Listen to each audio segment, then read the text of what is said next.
Guys, আমার একটা জিনিস মাথায় কাজ করে না।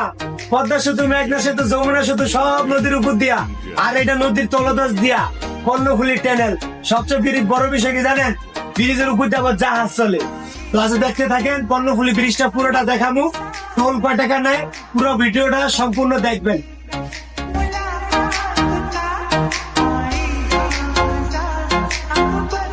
400 টাকা নিয়েছে, 400।